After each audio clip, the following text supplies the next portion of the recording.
నమస్తే, welcome to YoYo TV.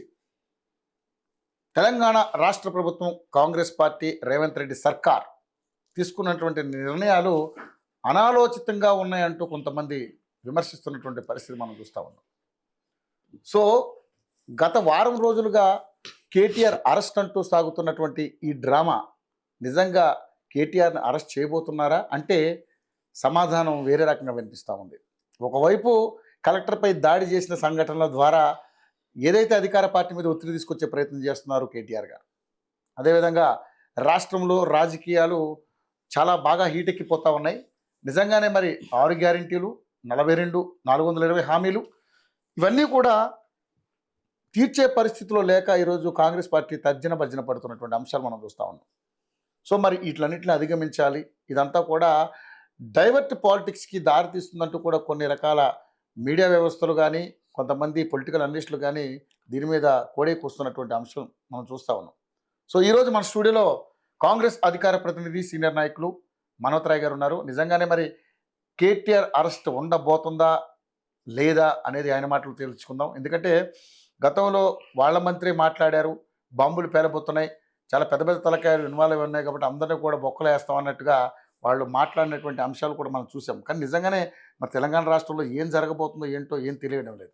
So దీని మీద మాట్లాడి అనేక విషయాలు తెలుసుకునే ప్రయత్నం చేద్దాం. మనోత్ రాయ్ గారు నమస్తే. నమస్తే మనోత్ రాయ్ గారు, సరే ప్రతి మన ఏదైతే కరెంట్ టాపిక్ మీద మీరు వస్తున్నారు, మీ పార్టీ తరఫున మీరు మాట్లాడుతూ ఉన్నారు. కానీ ఒక కలెక్టర్ మీద దాడి అనేది ఎంతవరకు కరెక్ట్ అని మీరు అనుకోవచ్చు? ఎందుకంటే అక్కడ ప్రజలు ఏదైతే లగచర్లలో ఉన్నటువంటి ప్రజలు గత 4 నెలలుగా మీపై అంటే మీరు చేస్తున్నది విభేదిస్తూ, మీరు చేస్తున్న ప్రక్రియను విభేదిస్తూ కూడా వాళ్ళు రకరకాల కార్యక్రమాలు చేస్తున్నప్పుడు కూడా మీరు ఈరోజు ఆ భూముల విషయంలో కావచ్చు, వాళ్ళని సంప్రదించే విధానంలో కావచ్చు, మీరు ఫెయిల్ అయ్యారని చెప్పేసి చాలామంది మాట్లాడుతూ ఉన్నారు. దానివల్లే ఇంత పెద్ద దాడి జరిగింది, ఇంత పెద్ద ఇష్యూ జరిగింది. దీని వెనకాల కేటీఆర్ గారు ఉన్నారని మీరు ఆరోపిస్తూ ఉన్నారు. సో కేటీఆర్ గారు అరెస్ట్ ఉండబోతుంది, ఆయన కంపల్సరీ ఆయన్ని జైల్లో పెట్టబోతున్నాం అని చెప్పేసి కూడా మాట్లాడుతూ ఉన్నారు. ఏంటి అసలు ఏం జరగబోతుంది? ఇప్పుడు ఇందాక మీరు అన్నారు ముఖ్యమంత్రి రేవంత్ రెడ్డి గారి అనాలోచిత నిర్ణయాలు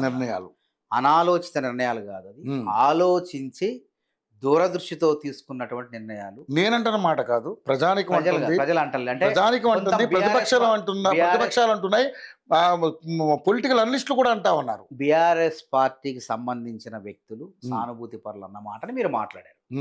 సహసిద్ధంగా ఏ ప్రభుత్వం పైన అయినా కానీ ప్రభుత్వం ఏర్పడిన 11 నెలల్లో వ్యతిరేకత రాదు. ఇది కావాలని చెప్పేసి వాళ్ళ అధికారానికి దూరం అయిపోయి 11 నెలలు అయితే తట్టుకోలేకపోతున్నారు. అభివృద్ధి జరుగుతుంది, ఎక్కడ కూడా ప్రజలు అశాంతితో లేరు. ఎప్పుడు అశాంతితో ఉంటారు? కేసీఆర్ మాట్లాడుకుందాం మనోత్ రాయ్ గారు, అశాంతితో లేరా ప్రజలు ఎక్కడ కూడా? హైడ్రా విషయంలో కానీ, మూసీ రివర్ విషయంలో 1 కోటి మంది జనాభాలో దాదాపు 10,000 మంది కూడా లేరు. ఏది కొంచెం చిన్న వాళ్ళ తప్పిదాల వల్ల ఇబ్బంది పడిన వాళ్ళు 10,000 మంది కూడా లేరు, గుర్తుపెట్టుకోండి. కానీ దాదాపు 90 లక్షల పైచిలకు ఉన్న జనాభా ఇది సమర్థనీయం అని చెప్పేసి ఇలా హైకోర్టు కూడా చెప్పింది కదా. హైకోర్టు కూడా చెప్పింది కదా ఈరోజు. హైకోర్టు కూడా ఏమన్నది, ఇది నేను మంచి చెరువుల్లో, కుంటల్లో, సరస్సుల్లో, నదుల్లో ఎవరైతే కట్టారో అక్రమ కడ్డాలు ఉంటే కూల్చేమని ఈ రోజు కూడా పేపర్లో చూసి నిన్న చెప్పేసి చేయండి, ఎవరున్నా పెద్దవాళ్ళు చేయండి, కానీ పెద్దవాళ్ళన్నా కూడా చేయండి అనేది మేము మాట్లాడతాం. పెద్దవాళ్ళకి చేస్తారు, చిన్న వాళ్ళకి చేస్తారు, చేసుకుంటూ పోతుంది. కాబట్టి నేనేమంటున్నానంటే 10 నెలల్లో మనం ప్రభుత్వాన్ని అసలు ఈ సరైనటువంటి చర్యలు చేస్తుంది లేదా చేయట్లేదు, ప్రభుత్వంలో ఇది జరుగుతుందని చెప్పడానికి ఒక 11 నెలల పాలనలో ఎటువంటి అవినీతి జరగలేదు, గుర్తుపెట్టుకోండి. సంక్షేమ పథకాలు కూడా కొనసాగుతుంది. వాళ్ళు 10 ఏళ్ళు ప్రజల్ని పీడించి ఒక్కసారిగా దూరం అయ్యేసరికి తట్టుకోలేకపోతున్నారు కేటీఆర్, వీళ్ళంతా హరీష్ రావు, వీళ్ళంతా 10 ఏళ్ళు పరిపాలనలో కాంగ్రెస్ నాయకులు, రేవంత్ రెడ్డి గారు, కాంగ్రెస్ నాయకులు, మేమంతా కాంగ్రెస్ పార్టీ, బీఆర్ఎస్ పార్టీ అవినీతి పైన పోరాటం చేస్తున్నారు. ప్రజలు మమ్మల్ని నమ్మారు. ప్రజలు మమ్మల్ని నమ్మి వీళ్ళు వస్తే అధికారం చేపడితే, వీళ్ళకి అధికారం అప్పచెప్తే వాళ్ళపైన ఎవరైతే బీఆర్ఎస్ పరిపాలనలో ప్రజాధనాన్ని దుర్వినియోగం చేసి జేబులో వేసుకున్నారో ఆ బీఆర్ఎస్ నాయకులు శిక్షిస్తారు అని చెప్పి మా మీద నమ్మకంతో మాకు అధికారం అప్పచెప్పారు. అధికారం అప్పచెప్పినప్పుడు మనం ఏం చేయాలా? ఒక పక్కన కాళేశ్వరంలో పినాకిని ఘోష్ సిట్టింగ్ జడ్జి ఆయన రిటైర్డ్ జడ్జితో విశ్రాంత జడ్జితో న్యాయమూర్తితో విచారణ జరుగుతుంది, పూర్తిగా వస్తుంది. 2 డిసెంబర్ కల్లా పూర్తవుతుంది. ఒక పక్క ఇంకో పక్క విద్యుత్ కొనుగోళ్లలో అక్రమాల పైన అది కూడా ముందు మెడకు ఉచ్చు బిగించబోతుంది కేటీఆర్కి, బీఆర్ఎస్ పార్టీకి. అదేవిధంగా ఫోన్ ట్యాపింగ్ లో ఇంకో పక్కన ఫోన్ ట్యాపింగ్ వ్యవహారం, మరో పక్కన ఉచ్చు బిగించే కార్యక్రమం నడుస్తుంది. అదే విధంగా ఈ ఫార్ములా 1 రేస్ కార్ వ్యవహారంలో 55 కోట్ల అవినీతి జరిగింది. ఎటువంటి అనుమతులు లేకుండా రాష్ట్ర ప్రభుత్వ ఖజానా నుంచి నేరుగా విదేశీ సంస్థల ఖాతాల్లోకి బదలాయించబడినవి. కేంద్ర ప్రభుత్వం అనుమతి తీసుకోవాలా, ఆ తర్వాత రిజర్వ్ బ్యాంక్ ఆఫ్ ఇండియా నుంచి అనుమతి తీసుకోవాలా, లేదా ఆర్బీఐ దాని నుంచి అనుమతి తీసుకోవాలా. అది సక్రమమైన పద్ధతి. అక్రమమైన పద్ధతిలో విదేశీ సంస్థలకు, ప్రైవేటు సంస్థలకు ఆ డబ్బులు బదలాయించి అందులో కమిషన్లు తీసుకున్నారని చెప్పి స్పష్టమైపోయింది. ఏసీబీ ఆధారాలతో సహా రుజువు చేసే ప్రయత్నం చేసింది. గవర్నర్ గారికి కూడా కేటీఆర్ అరెస్ట్ చేసేందుకు 17A నిబంధన కింద మాకు అనుమతి ఇవ్వమని కోరింది.